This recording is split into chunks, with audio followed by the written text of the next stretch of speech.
Shalom, this is GMS on the sit downs coming back with the lesson. First off and foremost, I want to give all praises, glory, and the highest honor to Yahawah, baha, sham, Yahawashi, baha, sham, double honors to the elder apostles of the great millstone for teaching us this truth. Peace and salutations to the elect out there spreading this word of sincerity and the truth. I'm going to come with the verse of the day concerning the grace of Yahawah. We cannot frustrate the grace of Yahawah.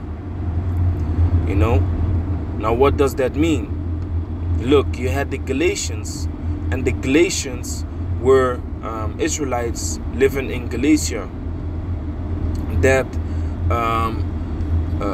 started to think that the law was gonna save them. They started to think that the law is everything, but it's not. Yahawashi is everything. Because why else did Yahawashi die? You know, we gotta have faith in Yahawashi. Faith is gonna save us, not the works of the law, not doing the law. So it's important to always keep in mind this one thing, that you do not frustrate the grace of Yahawah. And we're gonna go into it. Galatians chapter 2 verse 21. It says, I do not frustrate the grace of Yahawah, for if righteousness come by the law, then Yahawashi is dead in vain. Exactly. Now you're gonna have to dig into the word frustrate in order to understand the scripture, which we are gonna do. Strong's G 114, Atheteo. Atheteo, okay, which means to do away with, to set aside, to disregard, to thwart the efficacy of anything, nullify, make void, frustrate, to reject, to refuse, to slight. Okay, so basically to put away, to do away with, to nullify, acting like there is no grace. And that's what the Galatians was doing. All of a sudden they wanted to be masters of the law. Meanwhile, they did not realize that that would only destroy themselves. If you claim that, you know, the law is gonna save you, then you're gonna destroy yourself, man. Because we are living in a society wherein you cannot keep the law 100%. It doesn't matter where you are, man. Even if you have a house, you know, even if you have your own spot, you know, your own ground where you have your house, you know, living in peace. If a homosexual comes at your door trying to sell you anything, like, hey, I come to sell you this and this product, and he acting kind of faggy, you know, and you come to find out that he's a homosexual, you gotta, according to the law, you have to put his ass to death. Okay, so you put his ass to death. According to Esau, his system, that's murder. So now according to Esau's law, you have murdered someone. According to the Most High's law, you have killed someone in righteousness because he's a homosexual, which you are supposed to put to death according to the law. Okay, so now here it is, you have your own land, you put the homosexual to death, you let the dogs eat him, because you're not gonna bury a homosexual, fuck this dude, you know, but you put him to death and do whatever with him. Eventually they will come look for this man, and if someone knows that this is the last address that he went, your address, then you fucked up, you see. So it's not expedient to keep the law 100%. It's righteous to keep the law to the best of your ability, of course. You got to keep the law to the best of your ability, but you have to understand what your abilities are, and you have to understand that we are under grace by Yahawah Yahawashi. So let me read it again. Galatians chapter 2 verse 21. I do not frustrate the grace of Yahawah. I do not put away the grace of Yahawah. Daily we walk in this truth, and we have to understand that Yahawah Ba'ashem Yahawashi is having mercy upon us. That Yahawah Ba'ashem Yahawashi gives us the grace that we are gonna go off, man. We are gonna have sin. We cannot go around that. We can't go around that, man. Like I just gave the example, even if you live in a place outside where nobody comes, you're still gonna have to, you know, you're still gonna have to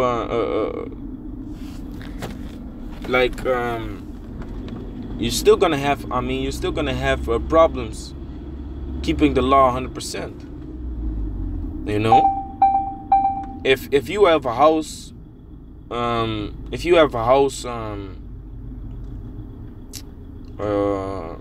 alone, you know, outside, you know, where no one is, and the house has a boiler, and you turn on the hot water, the boiler starts boiling water. What if it's the Sabbath? You're not allowed to boil You're not allowed to boil water on the Sabbath. You know, I'm just giving random thoughts over here, man. But it is true. If you boil water on the Sabbath, you breaking the Sabbath. You know? But this, of course, goes into don't be over righteous, which that's the point, man. You know, the law is not gonna save us. That does not mean that we should do away with the law, or that we should just say you know, the law doesn't matter. But we have to understand why Yahawashi died. Yahawashi died for the forgiveness of sins, for the grace that comes by him. Like it says, I do not frustrate the grace of the Most High, for if righteousness come by law, then Yahawashi is dead in vain. Righteousness comes by having faith in Yahawah, Ba'ashem Yahawashi, which is the Heavenly Father, in the name of Yahawashi. That's how righteousness comes. Showing your faith. And eventually, you will show your faith by your works.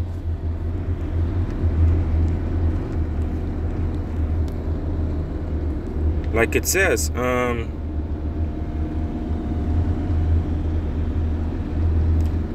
James,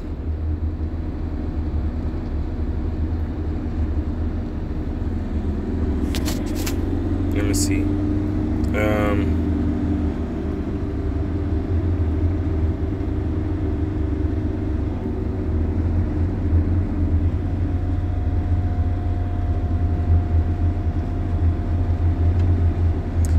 verse 18, James chapter 2 verse 18. Yea, a man may say, thou hast faith, and I have works. Show me thy faith without thy works, and I will show thee my faith by my works. So eventually, if you are well grounded in this truth, and if you have the faith, you will try to keep the law. You will try to keep the law. So it's not about, yeah, the law is done away with, or, you know, you don't have to keep the law because we are under grace. No, that's not the point. The point is, if you walk in the faith, if you walk upright in Yahawah Ba'ashem Yahawashi, eventually you're gonna have works, man, which is pleasing the Most High to the best of your ability by keeping his words, man. By keeping his commandments.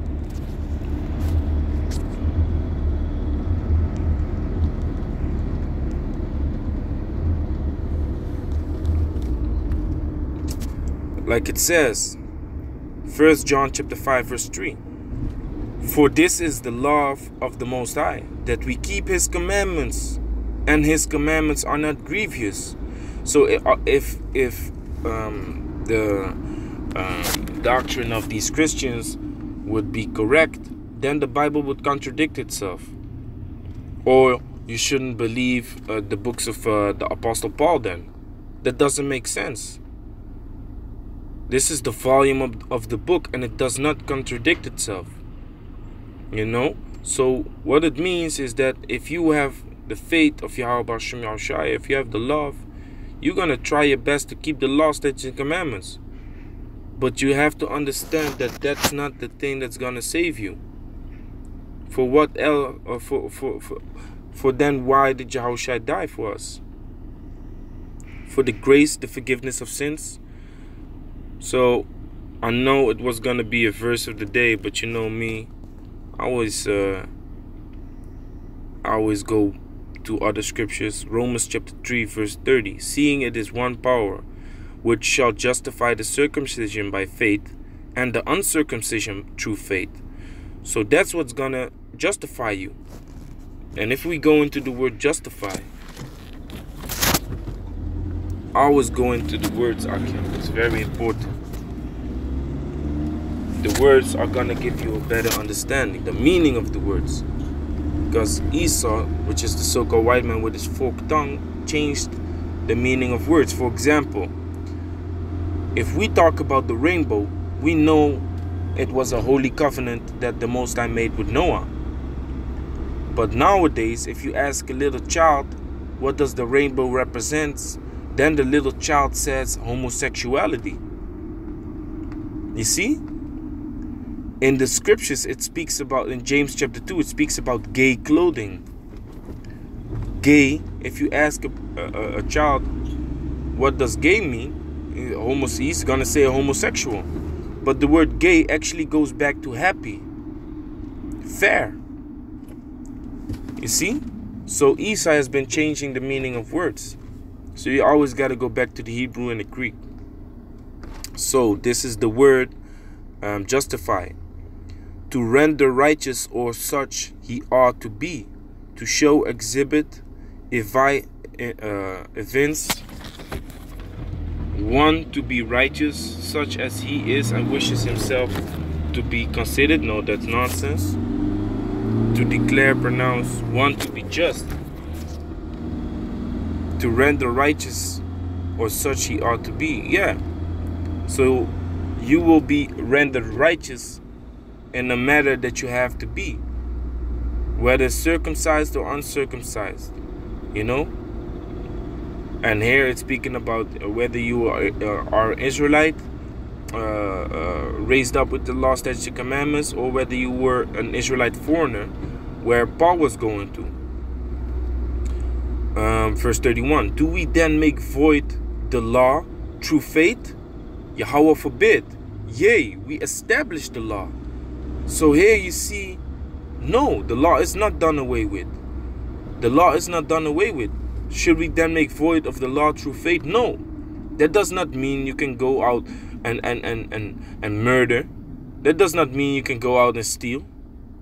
You know, because if you ask a Christian, is the law done away with? Yeah, the law is done away with through Jesus Christ. That's what he's gonna say. Okay, so if the law is done away with, does that mean that I can steal now? Does that mean that I can lie now? Does that mean that I can murder? Oh, no. Of course you cannot. Of course you cannot. So why, if the law is done away with, can't I do these things? Because the law is still in effect. Plus, these Christians ask you tithe money. Now, where is the tithe? Where does the tithe money come from? From the law. So this is a hypocritical people. This is a mischievous and crafty people that only care for their own belly, which the Most High has a reward for people that only care about their own belly, representing the money. You know, if you go into Philippians chapter 3 verse 16, you will see it. Anyway, the point is, man, don't frustrate the grace of the Most High, meaning don't put away the grace of the Most High, because without the grace of the Most High, we are nothing, man. No one will make it, man. If we put away the grace of the Most High, no one will make it, man. If you say to the grace of the Most High, like, I have no need of it, then basically, hey, you finished, man. You finished. You know, so with that, I want to say, Call Allah, Yahawah, Basham, Yahawashi, Basham, Rakakudash, Shalom.